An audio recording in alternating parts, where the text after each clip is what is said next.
Environmental health ethics. Health ethics. Environmental health ethics is a field of study that combines environmental health policies and ethical consideration towards a mutually acceptable goal. Given the myriad of environmental issues facing society today, a sound ethical background can be applied in an attempt to reach a compromise between conflicting interests like anthropocentrism, global stewardship, religious values, economic development, and public health. A small sample of the scientific disciplines involved in environmental health ethics include ecology, toxicology, epidemiology, and exposure biology. Ethical approaches, virtue theories, Christian ethics, natural rights, Kantianism, John Stuart Mill's Utilitarianism, Richard Brandt's Utilitarianism, W.D. Rossi's view. Environmental health topics. Environmental health embodies a wide range of topics with which there are many ethical issues. Many of these issues can be traced back to a moral obligation to life forms and other units of biological organization, like ecosystems, and the nature of that obligation. Humanity's place within any given ecosystem must be weighed against the importance of regional and global health of the environment as a whole. Human and animal rights, property use, and other freedoms can be combined with other factors like to form an ethical dilemma: social justice, equality, sustainability, and globalism to form ethical dilemmas. In response to difficulties with using moral theories to resolve ethical dilemmas, various approaches can be used.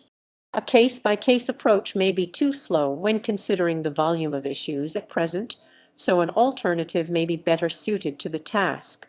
Taking into account commonly accepted moral virtues can guide conduct and address conflicts between values, rules, and obligations. Most, if not all, of these generally held principles can be found in the ethical approaches listed above, an example of which may be respect human rights. This principle-based method for ethical decision-making can be viewed below. State the question or problem. Gather the relevant information. Explore different opinions. Apply ethical principles to the different options. Resolve any conflicts among ethical principles. Take action. After settling on a methodology for analyzing different ethical situations, we can turn to a broad survey of some of the most relevant issues which face humanity today. Pest control. Pesticides are used throughout the world in an attempt to control, repel, or kill pest species. Though many species of insect can be commonly identified throughout the world, others may harm human health and well-being while providing a benefit to the overall environment of an area. One example of the phenomenon is a bee's ability to sting an individual who may have a serious allergic reaction, though they also play a crucial role in the pollination of an ecosystem. A further example would be various species of bat, which, though they can transmit rabies, also help to control mosquito populations. Perhaps the biggest event in the history of pesticide use is the widespread use of DDT to control various pests, including mosquitoes and lice. Its long-term effects had not been sufficiently documented. Over time, the widespread use of DDT began to have serious environmental and human health consequences. Organisms further up the food chain showed significant amounts of DDT in their tissues, and this presence had adverse health effects. For example, the weakening of predatory bird eggshells and fish kills. Adverse effects among humans included endocrine system disruption, which can lead to reproductive complications. Among the most disruptive pesticides are those dubbed persistent organic pollutants (POP), which do not break down easily in the environment, or if they do, they become something equally harmful. Because POP represents such a threat to organisms within an environment, especially those higher on a food chain, specific international legislation, referred to as the Stockholm Convention, bans several of them being used. Some of these pollutants are DDT, aldrin, chloridane, dieldrin, endrin, heptachlor, hexachlorobenzene, and toxaphene. With these considerations in place, it falls onto lawmakers to regulate responsible use of pesticides, and ethics can provide a starting point to consider the best option. Extensive use of pesticides would improve life in the short term, but be harmful in the long term, and completely banning their use would likewise be detrimental to overall environmental and human health. One strategy to encourage is called integrated pest management (IPM), in which pesticides are responsibly used to limit agricultural loss, but also watched for growing resistance and environmental toxicity. The Center for Disease Control (CDC) have also taken measures to educate clinicians and the public about relevant issues and the best ways to manage pesticide use. Genetic engineering, food, and nutrition. Genetic engineering concerns the application of scientific alteration of plant and animal DNA in order to combat pests, disease, drought, and other factors which can adversely harm the organism. Objections to genetically modified organisms (GMO) include theological playing God and economic GMO can be costly viewpoints. Genetic engineering of both plants and animals must pass through FDA legislation, which may include public labeling of the product or otherwise marking it as genetically modified. Food and nutrition also fall under the category of things regulated by the FDA. However, the ethics of this regulation are not always clear.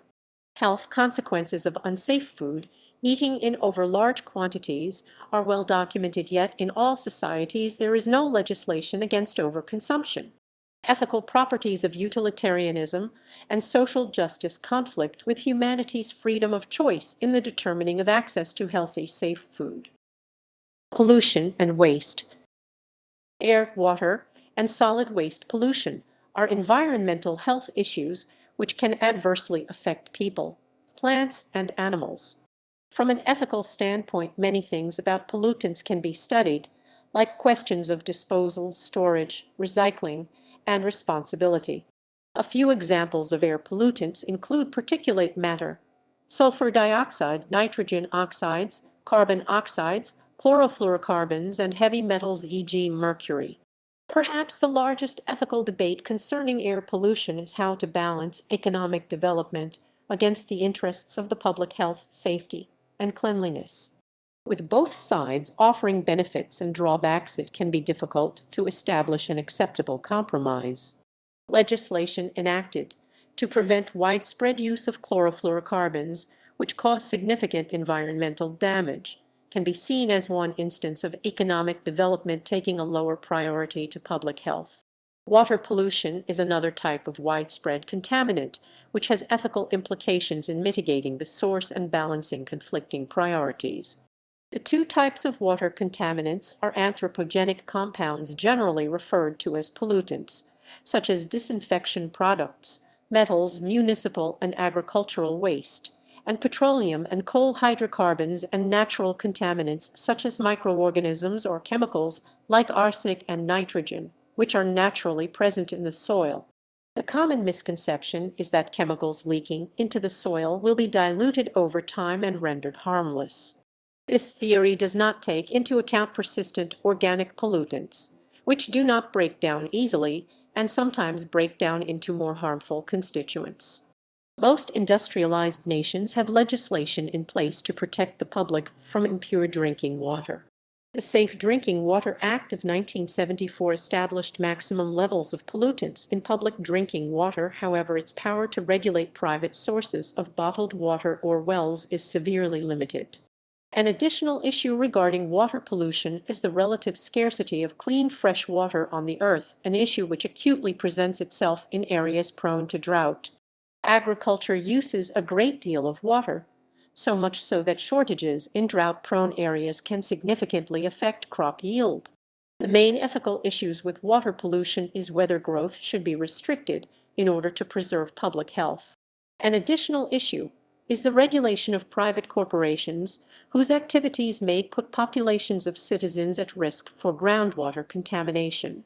Solid waste pollution includes pollutants like agricultural waste, construction waste, electronic waste, hazardous waste, medical, and mining waste. The two prevailing strategies for solid waste management are prevention and treatment/disposal. Waste prevention is the preferable, both economically and environmentally, as it does not necessitate costly removal and storage. Many of the same ethical issues related above manifest themselves with the handling and storage of solid waste, as well as an additional social justice issue of exactly where the storage area for solid waste should be located. Chemical regulation.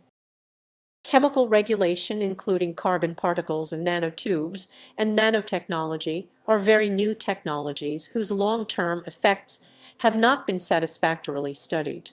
This lack of research argues that cautionary use of these products is warranted, especially when short-term effects include harmful symptoms. In opposition to this caution is the nanotechnology industry, which is growing very rapidly and may be able to alleviate many of the problems facing society today, like selective cancer treatment and the energy crisis. Perhaps the largest obstacle to testing occurs with the sheer diversity of nanoparticles, of which the only unifying factor is their minuscule size.